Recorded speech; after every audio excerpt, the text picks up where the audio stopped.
Okay, so you can see your application for the visit visa to the United Kingdom has been refused. You applied for the visa. In deciding whether you meet the requirements of Appendix V, immigration rules for visitors, I have considered your application and any additional relevant information you have decided. अच्छा, अब ये चीज क्या है कि decision क्या है और उसके ग्राउंड्स क्या है, ये अब नीचे लिखा गया है। वो ये नहीं कहते कि सिर्फ हमने रिफ्यूज कर दिया, वो हर चीज का बताते हैं। तो पहले पॉइंट में मैंने इस हर पॉइंट को डिटेल में नीचे डिस्कस करा है, जो मैं आपको दिखाऊंगा। लेकिन सबसे इंपॉर्टेंट पॉइंट पॉइंट ये है कि वो ये कह रहे हैं कि जो विजिट वीजा उनका रिफ्यूज हुआ है, वो पैराग्राफ रूल V4.2 के बेसिस पे हुआ है। और ये V4.2 क्या है?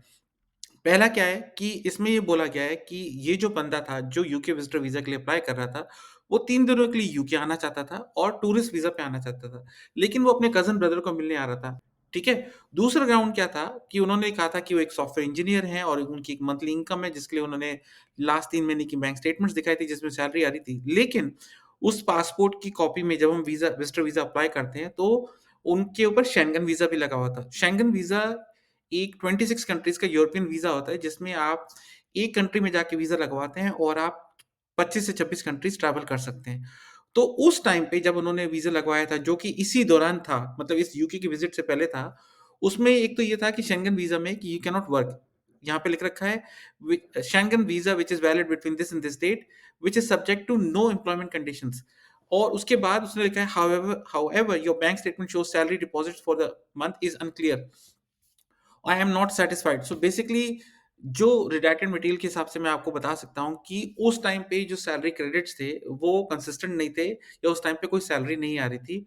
और वो जब वो यूके का अप्लाई कर रहे थे, तो उस लास्ट 3 महीने में सैलरी क्रेडिट दिख रहे थे, और इस वजह से उनको ये लगा कि ये जो बंदा है, इसके पास इकोनॉमिक स्टेबिलिटी नहीं है, कोई कंसिस्टेंट जॉब नहीं है, जिसकी बेसिस पे वो रिजेक्ट कर रहे हैं। फर्दर ग्राउंड आता है, given the above I am not satisfied, कि आप एक जेन्युइन पर्पसेस के लिए विजिट वीजा पे आ रहे हैं, और ना केवल आप आएंगे यूके में, मुझे नहीं लगता कि आप वापस जाएंगे। इसलिए उन्होंने लिखा है, I am not satisfied that you are generally seeking entry as a visitor or intend to leave the UK at the end of your visit, and your application is refused under paragraph V4.2 A and C of the immigration rules. उसके बाद मैं आपको ये दिखाऊंगा कि 4.2 और ए सी क्या है, आपको समझाऊंगा भी। You state that you have X amount of savings and that you spend X amount of money per month and plan to spend this much amount of money for the trip. However, in the view of above, I am not satisfied that you have accurately demonstrated your economic circumstances. I am therefore not satisfied that you have sufficient funds to cover all reasonable costs covered under the paragraph of 4.2E. उसके बाद ये क्या लिखते हैं कि अगर आप कोई फ्यूचर एप्लीकेशन करते हैं, मतलब आप दोबारा अप्लाई करते हैं, तो अनलेस आपके सर्कमस्टांसेस चेंज हो, the chances of your application are likely to be refuse, मतलब वो इंडिकेशन दे रहे हैं। तो वो लिखते हैं, any future UK application that you will be considered on individual merits, however you likely to be refused unless the circumstances of your application have changed. अच्छा, उसके अलावा और वो ये लिखते हैं कि इस डिसीजन के लिए आपके पास ना कोई राइट ऑफ अपील है, ना राइट ऑफ एडमिनिस्ट्रेटिव रिव्यू है। तो मैं आपकी इन्फॉर्मेशन के लिए बता देता हूँ, 2012 के बाद से इमिग्रेशन लॉ यूके में बहुत सारे चेंजेस आए हैं, और एज अ ब्रिटिश लॉयर मैं आपको बता सकता हूँ कि वो चेंजेस क्या हैं। क्योंकि 2012 से पहले आपको राइट एडमिनिस्ट्रेटिव रिव्यू भी था, और आप राइट ऑफ अपील भी कर सकते थे। मैंने एक right of appeal first year tribunal में जीती भी थी किसी के लिए।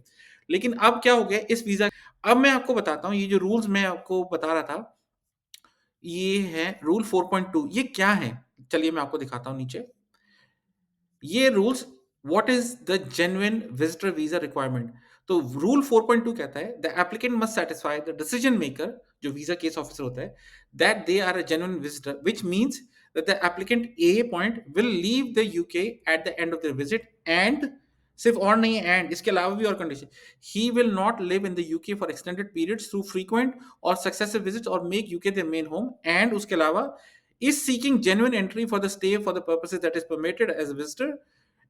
D will not take any prohibited activities and must have sufficient funds to cover all reasonable costs in relation to the visit without accessing public funds, including cost of return, onward journey, any cost, medical treatment, right. तो ये grounds हैं। अगर अब मैं आपको दिखाता हूँ, यहाँ पे इनका रिफ्यूजल आया है, आप देख सकते हैं 4.2 ई, उन्होंने कहा कि आपके इकोनॉमिक सर्कमस्टांसेस आपने ढंग से नहीं दिखाए हैं। तो ई पॉइंट क्या है, वो ये है, you must have sufficient funds to cover all reasonable costs in relation to their visit, जो वो नहीं दिखा पाया एविडेंस की बेसिस पे।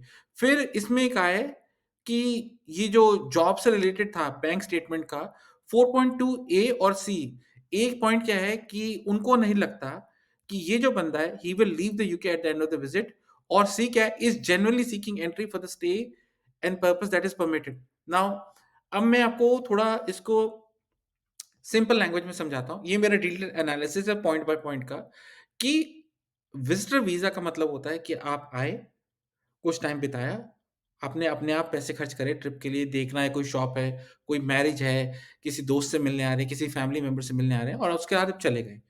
ठीक है? लेकिन उनको नहीं लगता कि इस बंदे की जो एप्लीकेशन थी, वो जेन्युइन थी, कि उनको ये था कि इस बंदे के पास ना तो प्रॉपर फंड्स हैं, ना प्रॉपर कोई जॉब है जिसमें कंसिस्टेंसी है। पिछले शेंगन वीज़ा में जब इसने कहीं पे भी ट्रैवल करा था, तब सैलरी नहीं आ रही थी। तो मुझे लगता है कि ये बंदा आ तो जाएगा, लेकिन उसके बाद वापस लौटेगा नहीं। क्योंकि इसने ट्रिप का ब्रेकडाउन नहीं दिखाया, ना ये दिखाया कि इसके पास रिटर्न टिकट है, ना ये दिखाया कि इसके पास जॉब है। और सिर्फ जॉब दिखाने से ही काम नहीं चलता है कि आपके अकाउंट में पैसे आ गए, उससे काम नहीं चलता। तो वो क्या ग्राउंड्स हैं, अब मैंने हर पॉइंट का जो यहाँ पे लिख रखा है, ये पॉइंट का मैंने डिटेल्ड एनालिसिस करा है, जो मैं आपको समझाता हूँ। पॉइंट 1 क्या है कि no evidence of your cousin present and settled in the UK. So basically वो क्या कह रहे हैं कि अगर आप किसी अपने कज़न को मिलने जा रहे हो, जो आपका आप फैमिली विजिटर पे जा रहे हो, कि आपका कोई वहाँ पे रिलेटिव रहता है, ना आपने कोई स्पॉन्सरशिप लेटर दिखाया है कि आपको इन्विटेशन लेटर आया है वहाँ से, जो ये कह सके कि मैं अपने कज़न ब्रदर को बुला रहा हूँ या कज़न सिस्टर को बुला रहा हूँ, मैं यूके में सिटिज़न हूँ या सेटल्ड हूँ, मेरे पास इंडेफिनिट लीव टू रिमेन है, और मेरे पास ये जॉब है, मेरे पास ये प्रॉपर्टी है, यहाँ पे मैं रेंट पे रहता हूँ, मेरी इतनी सैलरी है, जिसके बेसिस पे मैं उसको यहाँ पे ठहराऊँगा। जब उसने नहीं दिखाया, तो जो मेन पर्पस था, वो पर्पस था कि वो कज़न को 3 दिन के लिए मिलने जा रहा है, राइट? लेकिन वो कज़न कौन है, वो यूके में है भी या नहीं है, वो दिखाया ही नहीं है। तो उस चीज़ को कैसे आप अब सीख सकते हैं, कि ये मेरी गाइडेंस है, ये रही। कि invitation letter from the cousin confirming the relationship, address and purpose of visit. So सबसे पहले आपको क्या दिखाना चाहिए, कि उसका पासपोर्ट कॉपी, कि वो अगर वो ब्रिटिश सिटीज़न है तो उसकी पासपोर्ट की कॉपी, एक इन्विटेशन लेटर जिसमें क्लियर लिखा हो कि मेरा ये कज़न ब्रदर है, ये इस डेट से इस डेट तक आ रहा है, या वो खुद अपना ट्रिप स्पॉन्सर कर रहा है, लेकिन मैं उसको इनवाइट कर रहा हूँ। अब उसका इमिग्रेशन स्टेटस क्या होता है, कि आपके पास ब्रिटिश पासपोर्ट की कॉपी है, या आपके पास कोई इंडेफिनिट लीव टू रिमेन की कॉपी है, वो आपको लगाना पड़ेगा, जिसकी बेसिस पे उनको पता लगे कि आपका सेटल्ड स्टेटस है। सेटल्ड स्टेटस यूके लॉ में एक लीगल टर्म है, जिसका मतलब होता है कि आप वहाँ पे परमानेंटली सेटल्ड हैं। या तो आप ब्रिटिश सिटीज़न हैं, या आपके पास इंडेफिनिट लीव टू रिमेन है, मतलब आप हमेशा के लिए वहाँ पे रह सकते हैं और काम कर सकते हैं। अगर आप वो स्टेटस नहीं दिखा रहे हैं एज़ अ फैमिली विज़िटर, तो आप किस ग्राउंड पे उनको इनवाइट कर सकते हैं? तो ये यूके केस ऑफिसर को जानना बहुत ज़रूरी था। उसके बाद आपने ये दिखा दिया कि कॉपी दिखा दी, लेकिन वो किस जगह पे रह रहा है, उसकी क्या परमिशन है, क्या उसके पास इकोनॉमिक सर्कमस्टांसेस है, वो दिखाना ज़रूरी है। तो आप क्या दिखा सकते हैं, अगर आप रेंट पे रह रहे हैं, अपना टेनेंसी एग्रीमेंट दिखाएँगे अपने स्पॉन्सर का। कोई गैस के बिल्स हैं, काउंसिल टैक्स के बिल्स हैं, लास्ट 3 से 6 महीने के, पिछले 2 साल पुराने के नहीं। अगर आप प्रॉपर्टी ओन करते हैं, तो अपनी मॉर्गेज डीड दिखा सकते हैं, जिसमें ये लिखा हो कि आप यहाँ पे रह रहे हो, कि आपके रहने का कोई खर्चा नहीं होगा। आप अपनी मॉर्गेज भी पे करते हो, उसका प्रूफ दिखा सकते हो। और अगर आपका कज़िन कोई फाइनेंशियल सपोर्ट, या आपका कोई रिलेटिव फाइनेंशियल सपोर्ट पे कर रहा है, तो उसको वो इन्विटेशन लेटर में साइन करके डिक्लेरेशन लिखना पड़ेगा, कि इसको खर्चा करने की कोई ज़रूरत नहीं है, मैं सारी चीज़ें प्रोवाइड कर रहा हूँ, और ये मेरा प्रूफ है, मेरे पास ये जॉब है, जिससे मुझे हर महीने सैलरी मिलती है, लास्ट 6 महीने की सैलरी ये रही, ये मेरी पे स्लिप है, ये मेरा एम्प्लॉयमेंट कॉन्ट्रैक्ट है, ये मेरा नेशनल इंश्योरेंस नंबर है, जो मैंने नेशनल इंश्योरेंस पे करा है और इनकम टैक्स पे करा है, और जिसकी बेसिस पे मेरे जो खर्चे होते हैं, जब मैं रेंट, अपना मोबाइल, खाना-पीना निकाल लेता हूँ, मेरे पास इतना पैसा बचता है, जिसकी बेसिस पे ये 3 दिन का या 4 दिन का मैं ट्रिप उसका पूरा फंड करूँगा।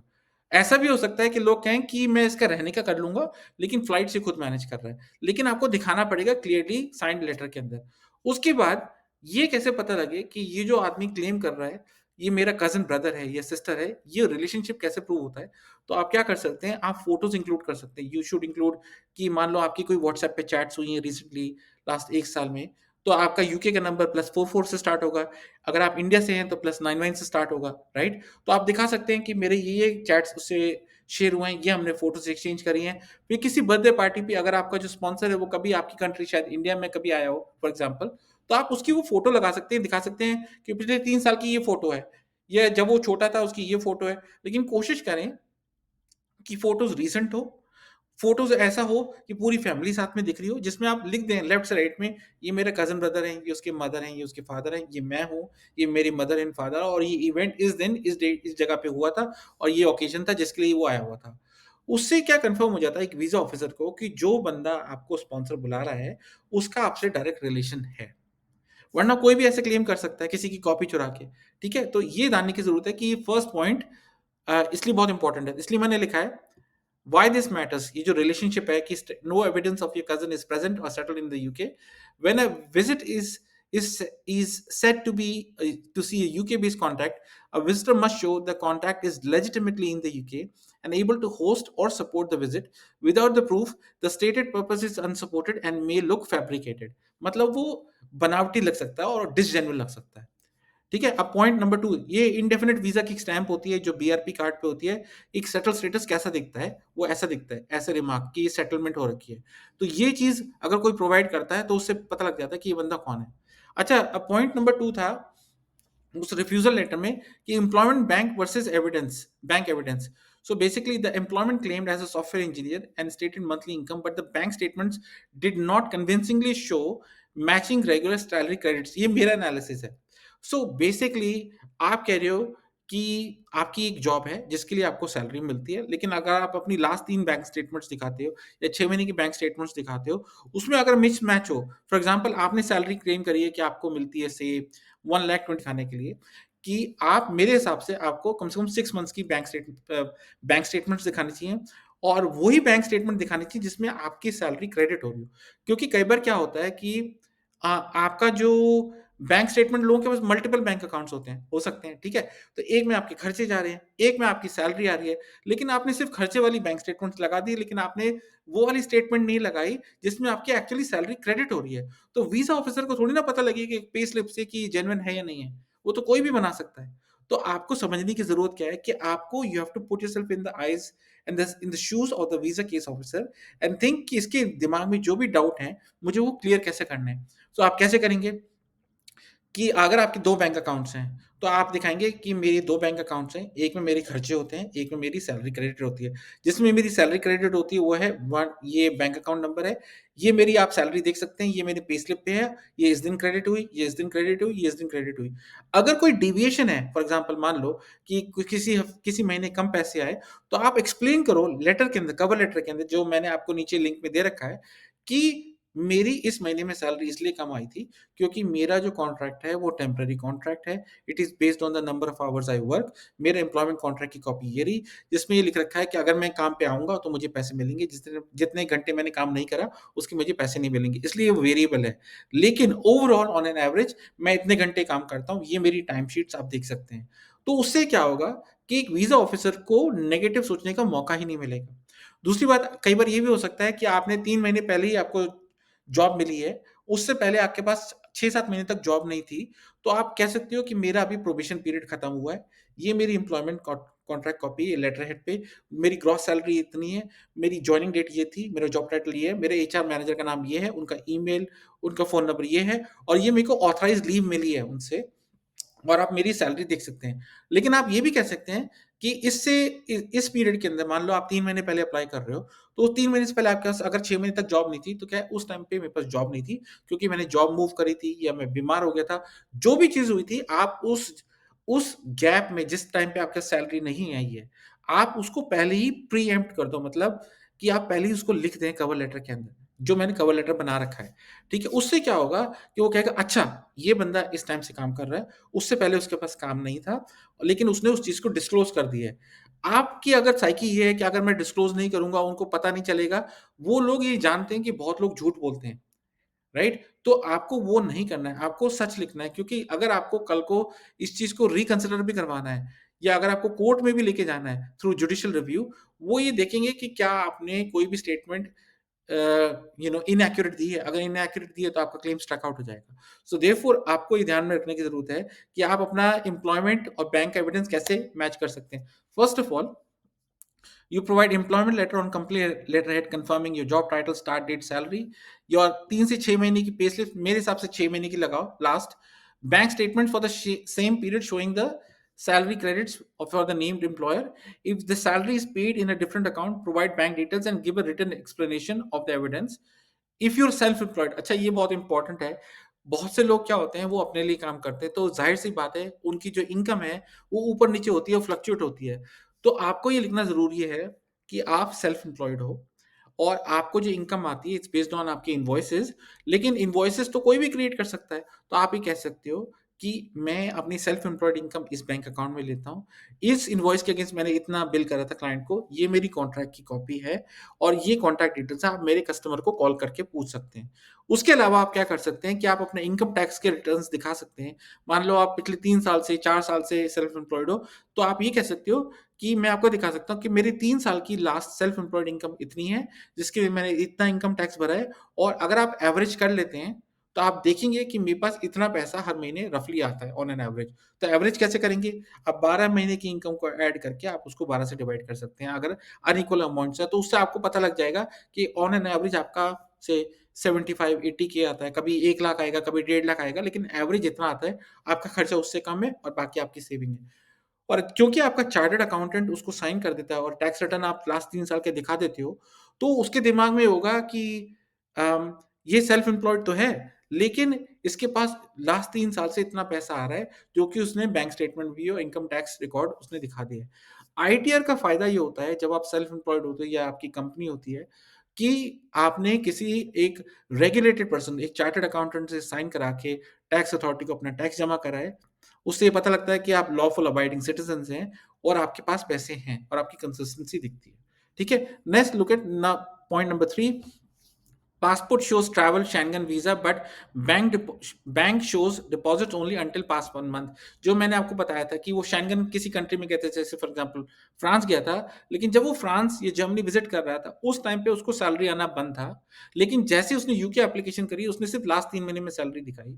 तो आपको सोचने की जरूरत क्या है कि अगर कोई वीजा ऑफिसर देख रहा है कि क्या इसके पास इकोनॉमिक स्टेबिलिटी है, कंसिस्टेंट इनकम है, तो उसने कवर लेटर में एड्रेस ही नहीं करा, ना उसने कोई एक डॉक्यूमेंट प्रोवाइड करा जिससे वो उसको बेनिफिट ऑफ डाउट दे सके कि क्या इसके पास कोई इकोनॉमिक स्टेबिलिटी है या नहीं है। क्यों उसने प्रोवाइड नहीं करा? तो उसने कहा कि क्योंकि आपके पास 6 महीने पहले कोई जॉब पैसे नहीं आ रहे थे, आपने सिर्फ लास्ट 3 महीने में दिखाया, तो you are not economically stable and I don't think so you will come back and you will be able to afford the the trip, right? तो अब आप कैसे उस चीज को काउंटर कर सकते हो? आप एक्सटेंडेड बैंक स्टेटमेंट्स दिखा सकते हो ऑफ द रीसेंट मंथ्स, 6 महीने की दिखा सकते हो, पे स्लिप्स दिखा सकते हो। अगर सैलरी आपकी सस्पेंड हो गई थी या रुक गई थी, या आपका कोई बोनस टाइमिंग था, फॉर एग्जांपल आपको 1.25 लाख रुपए मिलते हैं या 1,25,000 रुपए मिलते हैं, लेकिन एक महीने आपको 2 लाख आ रखे हैं और उसके बाद अगले महीने आपको कोई पैसा नहीं आया, राइट? तो आप ये पहले ही लेटर में लिख दो कि मेरे को इस महीने में कोई पैसा इसलिए नहीं आया है, बिकॉज ये रीजन था कि मैंने अनपेड लीव ली थी। इस महीने ज़्यादा पैसा इसलिए आया क्योंकि मुझे बेसिक सैलरी इतनी थी और मुझे पिछले साल का बोनस मिला था।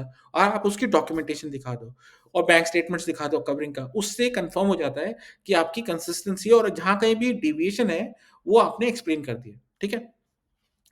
उसके बाद आप ये भी दिखाओ कि आपने कभी पहले ट्रैवल करा है, तो आपने जैसे फ्रांस ट्रैवल करा, तो आपके पास अपने एम्प्लॉयर का अप्रूवल था, आपकी लीव्स अप्रूव्ड हुई थी। तो अगर आपने लीव अप्रूव कराई थी, तो कोई ना कोई ईमेल होगा, राइट? जिसमें वर्क ईमेल में आपका लिख रखा है। कोशिश ये करें कि जीमेल और याहू डॉट कॉम और व्हाट्सएप पे अप्रूवल ना लें। आपको जो वर्क ईमेल एड्रेस से होते हैं, जैसे सिस्टम्स में अप्रूवल होते हैं, आप उसका स्नैपशॉट लगा के एचआर मैनेजर का टाइटल देके, अपने लाइन मैनेजर का टाइटल देके, लेटर हेड पे आप बता सकते हैं कि मैंने इस टाइम पे गया था, इस टाइम पे मैं काम कर रहा था और उस टाइम पे मैंने अनपेड लीव ले रखी थी, लेकिन मेरे पास जॉब थी। लोग कई बार सबैटिकल ले लेते हैं कि बर्न्ट आउट हो जाते हैं, तो कहते हैं कि मैं 6 महीने तक के लिए जा रहा हूँ, मेरे को कोई सैलरी नहीं चाहिए, लेकिन मेरे पास ये जॉब रहेगी। तो और उस चीज़ का कोई डॉक्यूमेंट्री प्रूफ होना बहुत ज़रूरी है। अगर आपके पास कोई बिज़नेस इनकम है, एडिशनल इनकम है, कि सैलरी के अलावा आपको कोई और इनकम आती है, तो आपने क्या वो डिक्लेयर कर रखी है? क्या आपने उसपे इनकम टैक्स प्रूफ पे कर रखा है? तो वो भी आपको दिखाना बहुत ज़रूरी हो जाता है। क्योंकि लोगों के पास मल्टीपल सोर्सेज़ ऑफ इनकम होते हैं। अच्छा, पॉइंट 4th क्या था कि he was not satisfied that the applicant is a genuine visitor to the UK and intend to leave the UK. और ये क्या होता है कि जिसके पास पैसा कम होता है, वो क्या करते हैं, लोग इल्लीगल रूट से एजेंटों को पैसा देके, जिसकी मैं सख्त खिलाफ हूँ, कि वो पैसा देके 25-50 लाख, 1 करोड़ तक देके अपनी ज़मीनें बेच के और वो यूके आते हैं, ये सोचने की कि वो बहुत पैसे कमा सकेंगे। तो वो उतना जो वो इंटेंशन जो लोग वो जज करते हैं, it's based on balance of probabilities. अब मेरे को उसकी हिंदी नहीं आती, लेकिन मैं आपको ये बता सकता हूँ कि जो सिविल मैटर्स होते हैं उसमें 51-49% का एक तरीके से फॉर्मूला यूज होता है कि मोर देन लाइकली, कि क्या चांसेस हैं, कितनी प्रोबेबिलिटी है कि ये बंदा वापस आएगा। तो वो देखते हैं कि इसने कितने ग्राउंड्स मीट करें, कितने ग्राउंड्स नहीं मीट करें, और क्या हम किस चीज को ज्यादा एविडेंस देंगे, कितना एविडेंस ज्यादा कन्विंसिंग है, उसको वेट दिया जाता है। और उसके बेसिस पे एक ओपिनियन आती है जिसको हम बैलेंस ऑफ प्रोबेबिलिटीज बोलते हैं, और उसके बेसिस पे आदमी डिसाइड करता है। क्योंकि ये जो वीजा केस ऑफिसर्स होते हैं ये लॉयर्स नहीं होते हैं, ये लीगली ट्रेंड भी नहीं होते, इनको रूल दिए जाते हैं और एक क्राइटेरिया दिया जाता है जिस चीज को वो अप्लाई करते हैं, and then they consult their bosses and then they make a decision जो टेम्पलेट पे आ जाता है। ठीक है, लेकिन क्योंकि अब राइट ऑफ अपील भी चला गया है, एडमिनिस्ट्रेटिव रिव्यू भी चला गया है, तो आपके लिए बहुत मुश्किल हो जाता है, क्योंकि आपके पास कोई एवेन्यू नहीं है, आपका वीजा रिजेक्ट हो गया, आप घर बैठे हो, आप यूके नहीं जा सकते हो। तो आपको ऐसी चीजों को कैसे हैंडल करना है जब आप फ्रेश एप्लीकेशन कर सकते हैं, क्योंकि लोगों को पता ही नहीं होता। अगर आपका वीजा रिफ्यूज हो गया है और अगर आप एक स्ट्रॉन्ग एप्लीकेशन करो with cover letter informing them कि मेरा वीजा इस वजह से रिफ्यूज हुआ था, मैंने उन गलतियों को सुधार लिया है, ये मेरे पास एविडेंस है, और मैं जेन्युइन विजिटर हूँ, मैं इस बेसिस पे एप्लीकेशन कर रहा हूँ, तो आपको वीजा मिलने के चांसेस काफी बढ़ जाते हैं। ठीक है, मैं आगे बताता हूँ। अच्छा, अब इस चीज़ को कैसे प्रूव करें कि कोई जेन्युइन विज़िटर है और वो आके वापस लौट जाएगा? तो ये मेरा एनालिसिस देखिए। यू नीड टू शो कि क्लियरली आपकी जो होम कंट्री, मान लें आप इंडिया में बैठे हैं, जिस भी कंट्री में बैठे हैं, आपके पास कोई रीज़न है वापस आने का। सो फॉर एग्जाम्पल, अगर आपके पास एक परमानेंट जॉब है, राइट, और आपको 10 दिन की लीव्स मिली हैं, तो आपके पास अगर एक लेटर है जिसमें आपकी लीव्स में लिख रखा है आपको इस डेट से इस डेट तक छुट्टी मिल रखी है या हॉलिडे मिल रखी है, और आपको ये वापस आके ज्वाइन करना है, एक लेटर हेड पे लिख रखा है, तो एक टाई टू द कंट्री है कि you have a job, you have to take care of that. अगर आपके बच्चे हैं जिनकी स्कूल फीसेस जाती हैं, या आपने लोन्स ले रखे हैं, या आपके टेनेंसी एग्रीमेंट आपके हाथ में, आप जिस कंट्री में रहते हैं जो आपको पे करना है, तो उससे क्या होता है, आपके पास प्रॉपर्टी भी है वहाँ पे, तो उससे क्या प्रूव होता है कि आपके पास कोई ना कोई ऑब्लिगेशन है। बच्चे को तो आप छोड़ के जाओगे नहीं, तो आप वापस आओगे, और आप ये भी दिखा सकते हो कि प्रीवियसली आप गए थे, आपने इतने टाइम का वीजा मिला था, आपने इतने दिन गए थे, और क्योंकि आपके पास जॉब नहीं थी तो आपकी आपकी फंडिंग शायद आपके फादर ने करी थी, उसका प्रूफ ये है, ये डेबिट कार्ड है, ये उनकी सेविंग्स है, और ये डेबिट कार्ड से ये टिकट खरीदा था, और क्योंकि आपके पास ऑब्लिगेशन है आप वापस आ गए। You just wanted a better break before you apply for the jobs, because आपके लिए बहुत स्ट्रेसफुल हो गया था, इसलिए आपके पास काम नहीं था। अगर आप ये बातें स्पेल आउट नहीं करोगे कवर लेटर में, राइट, तो वीजा ऑफिसर को पता ही नहीं लगेगा। लेकिन अगर आप ये लिखते हो तो वो कहेंगे ओके, ये बंदे को ब्रेक डाउन हो गया था, उसने मेडिकल डॉक्टर को दिखाया था, तो he decided to take a leave, और ये ईमेल है डॉक्टर का, ये उसने अपने एम्प्लॉयर को भी लिखा था, ये डॉक्यूमेंट्री रिकॉर्ड है, तो एम्प्लॉयर ने एक अग्रीमेंट बनाया कि इस बेसिस पे आपको अनपेड लीव मिल रही है, आप 6 महीने बाद हमें ज्वाइन कर सकते हैं। और जब आप ऐसा लिखेंगे, और आप लिखेंगे कि आपकी मैरिज है, आपकी वाइफ रहती है, ये मेरा मैरिज प्रूफ है, आपके अग्रीमेंट्स हैं, फॉर एग्जाम्पल आप देख सकते हैं ये पॉइंट्स कि मेरे पास बच्चे हैं, मेरे पास मेरी जॉब है जिसके लिए मुझे वापस आना है, मेरे पास मेरे लोन्स हैं या जो भी कमिटमेंट्स हैं, और आप प्रीवियस ट्रिप का भी दिखा सकते हैं कि मैं पहले गया था और वापस आया था टाइम पे, जिससे ये प्रूव होता है कि मैं एक जेन्युइन विजिटर हूँ, मैं वहां जाके टिकना नहीं चाहता। और आप ये भी दिखा सकते हैं, सबसे इंपॉर्टेंट पॉइंट जो मैं ग्रीन में कर रहा हूँ आपके लिए, वो ये है कि आप होटल बुकिंग्स दिखाएँ कि आपने, देखो वीज़ा अप्लाई करने से पहले कभी भी होटल बुक मत करो, कोई भी फ्लाइट बुक मत करो। हमेशा ये गाइडेंस दी जाती है, बिकॉज़ वीज़ा एप्लीकेशन का मतलब ये नहीं कि आपको वीज़ा मिल जाएगा। लेकिन आप booking.com पे जाके, मैंने अपने कवर लेटर्स में लिखा है, booking.com पे जाके स्टार्ट डेट, एंड डेट लिखोगे, आपको पर नाइट का खर्चा आ जाएगा। फिर आप ट्रैवल देखोगे, अगर फ्लाइट देखोगे, ब्रिटिश एयरवेज़, एयर इंडिया, जो भी वेबसाइट है, आप उस पे जाके दिखा दो कि मेरी रिटर्न फ्लाइट की इतनी कॉस्ट है, राइट? और उसके अलावा मैंने मेडिकल इंश्योरेंस ले रखी है, उसकी इतनी कॉस्ट है। तो टोटल ट्रिप का जो खर्चा है, उसके बाद आप बताओगे कि मैंने 90 टू 120 पाउंड्स पर नाइट मैंने अपना खाने का या शॉपिंग का खर्चा बना रखा है, besides living, stay charges and anything, और टोटल मेरा खर्चा इतना हो जाता है। जब आप ऐसा करते हैं, तो उससे ये क्लियर प्रूव हो जाता है, क्योंकि आपके रिटर्न आइटनरी है, कि you have a reason to come back. तो देयर इज़ नो रिक्वायरमेंट कि आपको बुक टिकट करना है, उल्टा आप स्नैपशॉट दिखा सकते हैं, और उसमें नीचे लिख सकते हैं कि these prices can fluctuate, but मेरी ट्रैवल डेट्स इस टाइम से इस टाइम तक की है। फॉर एग्ज़ाम्पल, आप मान लें क्रिकेट सीरीज़ देखने जा रहे हैं, इंडिया का कोई वर्ल्ड कप हो रहा है या कुछ हो रहा है, तो आप दिखा सकते हैं ये इस दिन मैचेस हैं, ये टिकट्स के प्राइसेस हैं, मेरी इस दिन फ्लाइट्स हैं, इस सिटी में मैं रुक रहा हूँ, इतना खर्चा मेरा हो रहा है, और मैं इसलिए वापस आ रहा हूँ। तो आपके पास एक बोनाफाइड रीज़न हो जाता है कि आप दिखा सकते हो कि ये बंदा पहले भी ऐसा कर चुका है। ठीक है? अब चलते हैं लास्ट पॉइंट पे, insufficient proof of funds in economic circumstances, ये एक्सट्रीमली इंपॉर्टेंट है। बेसिकली वो ये जानना चाहते हैं कि क्या आप अपने ट्रिप के रीजनेबल कॉस्ट अफोर्ड कर सकते हो, नहीं कर सकते हो, क्योंकि यूके इमिग्रेशन लॉ में ये लिख ही नहीं रखा विजिटर, स्टैंडर्ड विजिटर वीजा में, कि आपको कितने पैसे चाहिए, राइट? तो रीजनेबल कॉस्ट का मतलब होता है कि अंदाजन एक, यू नो, एक स्टेबल बंदे का कितना खर्चा होगा। सो फॉर एग्जांपल, आप कैसे दिखा सकते हो कि बैंक स्टेटमेंट शोइंग सेविंग्स, आप दिखा सकते हो लिक्विड फंड्स कितने हैं। आप अगर आप प्रॉपर्टी दिखाओ, प्रॉपर्टी तो एकदम नहीं बिक सकती, तो आपको फिक्स डिपॉजिट दिखा सकते हो, म्यूचुअल फंड दिखा सकते हो, आप विद इंटरेस्ट रेट की आपको इतना नुकसान होगा। आपका फिक्स डिपॉजिट अगर 5 साल का है और आप बीच में तोड़ भी सकते हो या नहीं तोड़ सकते, अगर आप पहले डिक्लेयर कर देते हो सर्टिफिकेट के साथ, तो उनको पता लग जाता है। फिर आप दिखा सकते हो मेरी इतनी सैलरी आती है, बाकी का खर्चा मेरा स्पॉन्सर उठाएगा, उसके लिए स्पॉन्सरशिप डिक्लेरेशन है, या मेरे फादर उठा रहे हैं या मेरी मदर उठा रहे हैं, उनकी सेविंग्स ये है, ये इनके प्रूफ है, ये उनका आईटी रिटर्न है। उससे क्या होता है कि अगर आपके पास कम भी पैसे हैं, अगर उनको ये दिख जाता है कि इसके पास कम पैसे होने के बावजूद ये पार्शियल फंड जो है, जैसे स्टे का खर्चा आप उठा रहे हैं, लेकिन फ्लाइट्स और मेडिकल इंश्योरेंस आपके फादर उठा रहे हैं, तो अपने फादर का लास्ट 6 मंथ्स का या 1 साल का बैंक स्टेटमेंट दिखा दो, उनका इनकम टैक्स रिटर्न दिखा दो, और उनका एक signed declaration with their ID दिखा दो कि हाँ, मैं अपने लड़के का या अपने सन का ये खर्चा पे कर रहा हूँ इस ट्रिप से इस ट्रिप का, और क्योंकि मैं इसे पार्शली कर रहा हूँ, मेरा खर्चा इतना होगा जो मैं करूँगा। मैंने इसको पहले भी करा था जब ये फ्रांस गया था। तो जब आप ऐसा कर देते हैं, तो आपका केस और स्ट्रॉन्ग हो जाता है और उनको सर्टेनिटी हो जाती है। अच्छा, इस चीज़ में ध्यान रखना है कि जब आप फंड्स दिखाएँ, ये बहुत ज़रूरी है कि आप लिक्विड फंड्स दिखाएँ। आप ऐसा ना करें कि आप ऐसी चीज़ दिखाएँ जो इमूवेबल एसेट है, राइट? वो दिखाएँगे तो आप एक्सपेक्ट नहीं करते कि वो आपको वीज़ा दे देंगे और आपको कंसिडर करेंगे कि आप अपनी सारी कॉस्ट आप अफ़ोर्ड कर सकते हैं। क्योंकि उनका मोटिव क्या है? इस पॉइंट का ये रूल जो है 4.2 ई का, मैं आपको दिखाता हूँ ऊपर। ये बहुत इम्पोर्टेंट है आपके लिए समझना। ये ई कहता है must have sufficient funds to cover all reasonable cost in relation to their visit without working और एक्सेसिंग पब्लिक फंड्स।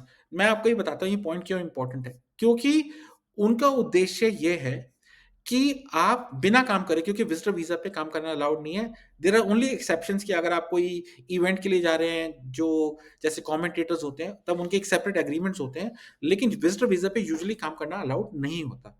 तो बिना काम करे, आप बिना पब्लिक फंड्स जो वहाँ का बेनिफिट सिस्टम है, राइट? आप उस पे बिना डिपेंड हुए कि आप बिना की हाउसिंग के, क्योंकि कल को अगर आप रोड पे आ गए या कुछ आ गए तो गवर्नमेंट को ही सारा कुछ करना पड़ेगा। इस वहाँ का लॉ ऐसा है यूके का।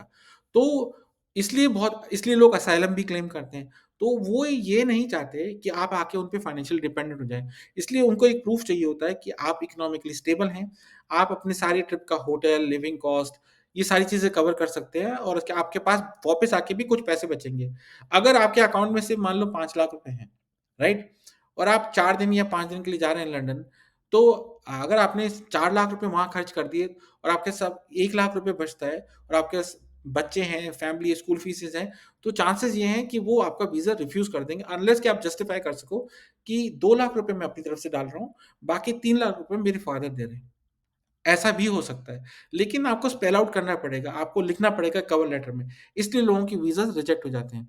अब let's look at the checklist, कि जब आपको कोई इनवाइट कर रहा है, राइट? यूके से, जो आपका स्पॉन्सर होगा या कुछ होगा, तो प्रूफ ऑफ होस्ट स्टेटस, मतलब आपका स्टेटस, आपके पास इंडेफिनिट लीव है या ब्रिटिश पासपोर्ट होल्डर हैं, आपके पास रिलेशनशिप का प्रूफ होना ज़रूरी है, आपके वहाँ का रहने का प्रूफ होना ज़रूरी है, अगर वो स्पॉन्सर कर रहे हैं, और उनकी एक साइन डिक्लेरेशन होना बहुत ज़रूरी है, राइट? उसके अलावा आपको अपने डॉक्यूमेंट्स में एम्प्लॉयमेंट लेटर, लेटर हेड पे आपकी लास्ट 6 महीने की पे स्लिप्स रीसेंट। तो अगर आप मान लो नवंबर में अप्लाई कर रहे हो, 20th नवंबर को, तो आप लास्ट अक्टूबर, सितंबर, अगस्त, जुलाई, जून, मई की पे स्लिप्स लगाओगे और उसी बैंक स्टेटमेंट दिखाओगे उसी पीरियड की जिसमें हर बार वो सैलरी आई है। अगर कोई भी डेविएशन है, तो आप उस चीज़ को स्पेल आउट करोगे कि मैंने इस पॉइंट में, इस महीने में मुझे पैसे ऊपर या नीचे इसलिए हुए थे क्योंकि एक्स रीज़न था।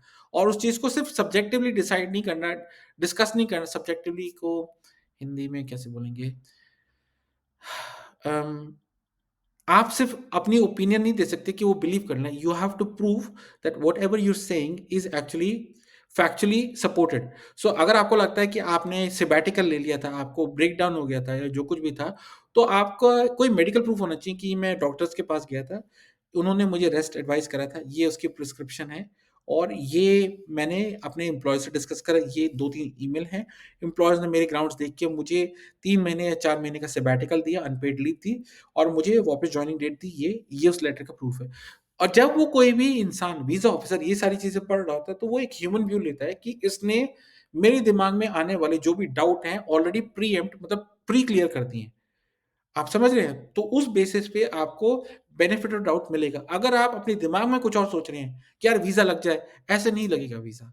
इसलिए तो क्लियर फंड्स का होना बहुत ज़रूरी है और आपको ये दिखाना बहुत ज़रूरी है कि आप वापस आएँगे कि आपके पास कोई चीज़ रीज़न है वापस आने का। आपकी एक जॉब है, आपके बच्चे हैं, आपकी प्रॉपर्टी है, आपके लोन्स हैं और आपने पहले भी ऐसे ट्रिप्स कर रखे हैं, जो आप गए और वापस आए।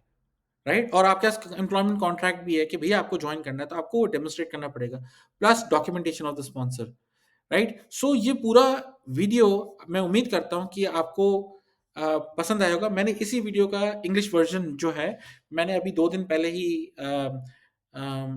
वीडियो यूट्यूब में अपलोड करा है मेरी इंग्लिश मास्टर सीरीज़ के अंदर और मेरी कोशिश ये थी कि क्योंकि मेरी हिंदी इतनी अच्छी नहीं है और मैं स्ट्रगल करता हूँ, तो कि मैं आपके लिए हिंदी में भी ये वीडियो बनाऊँ ताकि आपको ज़्यादा से ज़्यादा मदद हो सके और अवेयरनेस हो सके क्योंकि visa approval is not a case of luck, at least in the UK क्योंकि मैं इंग्लैंड में बैरिस्टर हूँ, तो मुझे इस चीज़ का कंप्लीट आइडिया है और मैं बता सकता हूँ कुछ चीज़ें जो मिथ हैं कि वीज़ा ऑफ़िसर आपका वीज़ा रिफ्यूज़ करने के लिए नहीं बैठे हैं।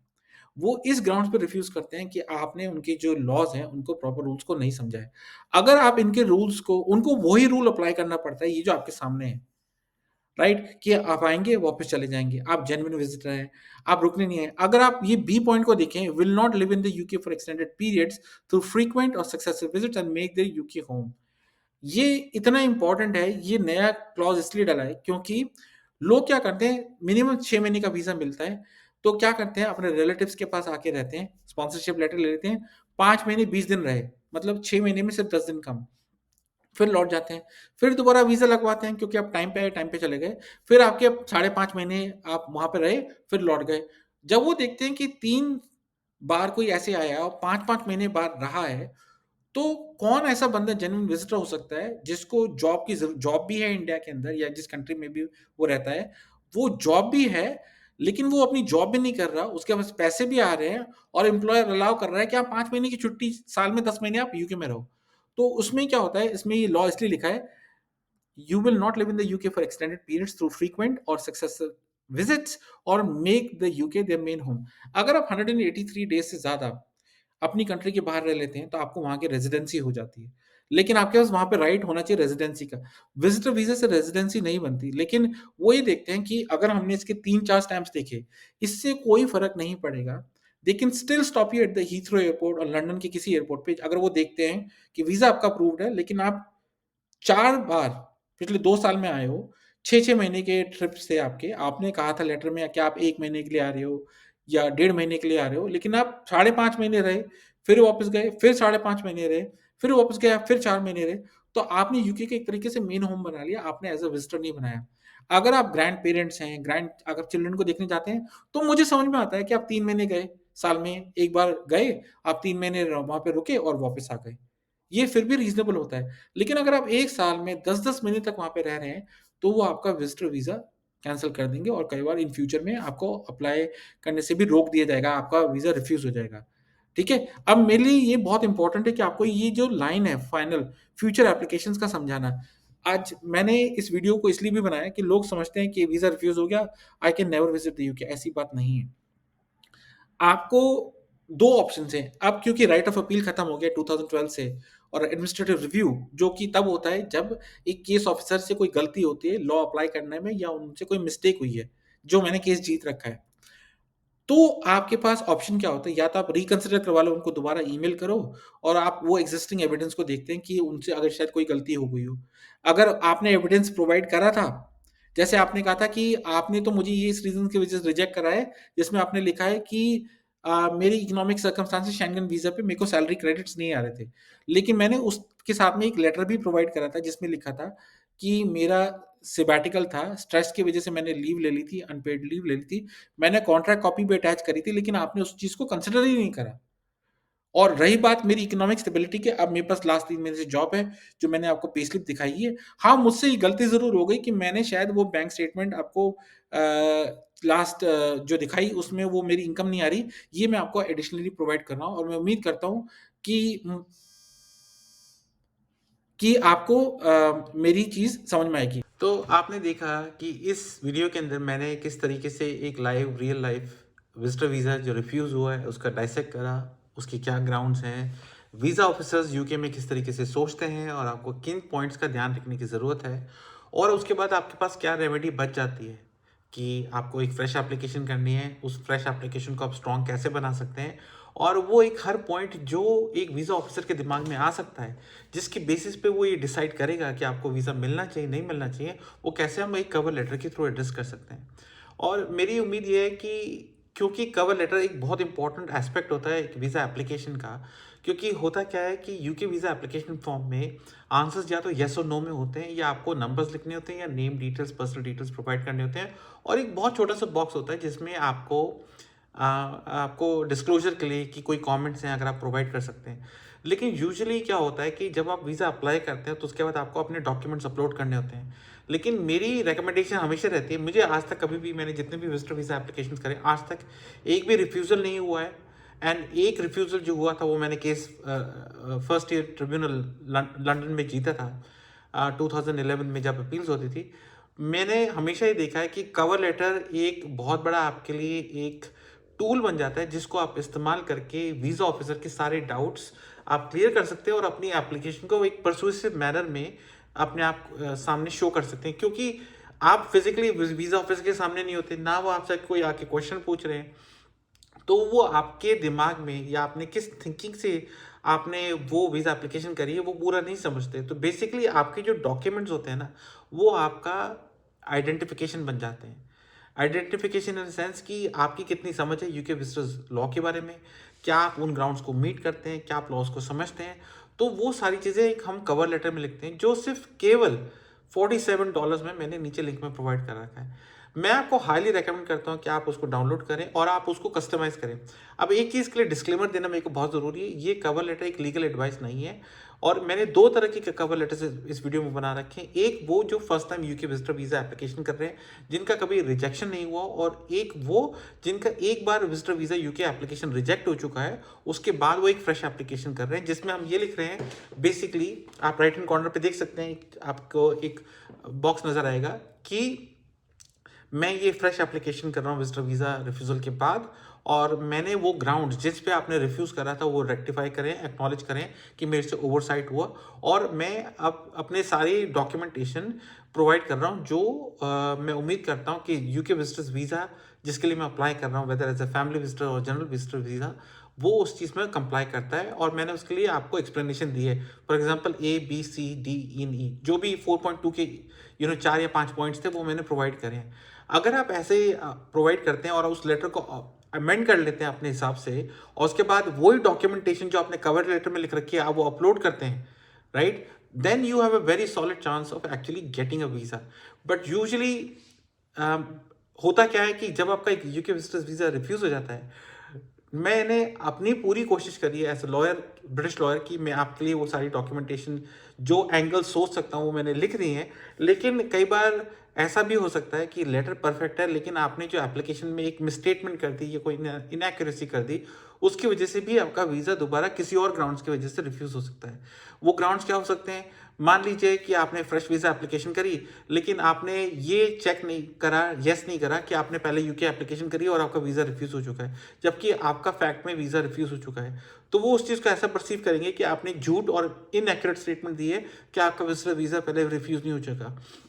अगर आपने किसी और कंट्री का भी वीज़ा लगवाने की कोशिश करी लेकिन वो रिफ्यूज़ हुआ है, राइट, और आपने वो डिस्क्लोज करा है कि आपने कहीं ट्रैवल नहीं करा, तो भी रिफ्यूज़ हो सकता है। कि किसी और कंट्री से आपका वीज़ा रिफ्यूज़ल नहीं हुआ और आपने लिखा है कि आपका रिफ्यूज़ नहीं हुआ, तो वो आपके अगेंस्ट जा सकता है। अगर आपका कोई क्रिमिनल रिकॉर्ड है, अगर आपकी कोई बैंक्रप्सी है, अगर आपकी लास्ट 10 साल में कोई भी क्रिमिनल कन्विक्शन हुई है या आप ट्रायल का वेट कर रहे हैं, अगर आपने उस चीज़ में गलत डिक्लेयर करा है और वो फाइंड आउट कर लेते हैं तो भी आपका वीज़ा रिफ्यूज़ हो सकता है। तो इसलिए बहुत इंपॉर्टेंट होता है कि एक एक्सपर्ट आपको आके उस एप्लीकेशन को देखे, सारी डॉक्यूमेंटेशन आपसे रिक्वेस्ट करे, फिर एक स्ट्रॉन्ग परसुएसिव कवर लेटर बनाए और वो आपके लिए एक एप्लीकेशन करे। बट मैं उम्मीद ये करता हूँ कि अगर आप सॉलिड हैं, आप समझ सकते हैं जो मैंने आपको वीडियो में समझाया है, आप कवर लेटर को डाउनलोड करते हैं, तो मुझे उम्मीद ये है कि आप एक अच्छी एप्लीकेशन कर सकेंगे। और मेक श्योर कि हर ग्राउंड जिस पे उन्होंने रिफ्यूज़ करा था पहले, आप उस चीज़ को कवर करके उस कवर लेटर में एड्रेस कर रहे हैं, और उसका रेफरेंस नंबर क्या है वो सारा उसमें लिख रखा है। आपको सिर्फ उस चीज़ को एडिट करना है, अपना नाम डालना है और उस चीज़ को ट्वीक करना है, और उसके बाद आपको वो अपलोड करके साइन करके आपको वो सारी डॉक्यूमेंटेशन जो भी आप कवर लेटर में कह रहे हैं आपको प्रोवाइड करनी है। तो मैं उम्मीद करता हूँ कि आपको ये वीडियो पसंद आया होगा।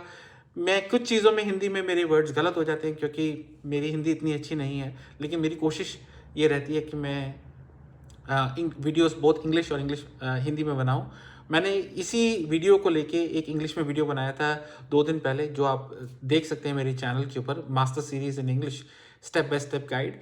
तो ये मेरी कोशिश ये रहती है कि मैं ज़्यादा से ज़्यादा लोगों तक पहुँचूँ, और मेरा गोल ये है कि मैं 1 मिलियन लोगों को मैं करियर्स ट्रांसफॉर्म कर सकूँ, whether they want to have a career in finance और करियर इन लॉ और थ्रू वीज़ास। बिकॉज अल्टीमेटली अगर आप पढ़ना चाहते हैं इंग्लैंड के अंदर या अब्रॉड आना चाहते हैं, और आप उसके बाद पढ़ने के बाद अगर आपको कौन सा करियर चूज़ करना चाहिए, किस में कितना ज़्यादा पोटेंशियल है, और अगर आप सेटल होना चाहते हैं यूके में या आप आना चाहते हैं तो कौन सा वीज़ा आपके लिए रेलेवेंट होगा, तो मैंने इस पूरे प्रोसेस को एक स्ट्रीमलाइन करा है, और मैं इस चैनल को इस उद्देश्य से बनाने की कोशिश कर रहा हूँ कि मैं ज़्यादा से ज़्यादा लोगों की मैं लाइफ चेंज कर सकूँ।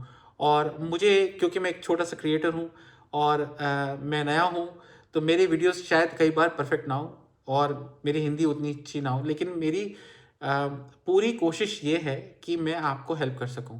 और अगर आपको मेरे से कंसल्टेशन चाहिए, मैं कोई डिस्काउंट्स ऑफर नहीं करता अनफॉर्चुनेटली। अगर आप मेरे से कंसल्टेशन लेंगे तो मैंने अपने जो लिंक्स है नीचे प्रोवाइड कर रखा है। अगर आपका विजिटर वीज़ा रिफ्यूज़ल हो चुका है, you want me to have a look at it and you want me to prepare your application in accordance to the UK law, I am absolutely happy to advise you on that. But उम्मीद करता हूँ कि आपको मेरा video पसंद आया। Please like करें, comment करें, ताकि इंगेजमेंट से मुझे पता लगे कि मैं सही दिशा में आगे बढ़ रहा हूँ। Till next time, take care, bye.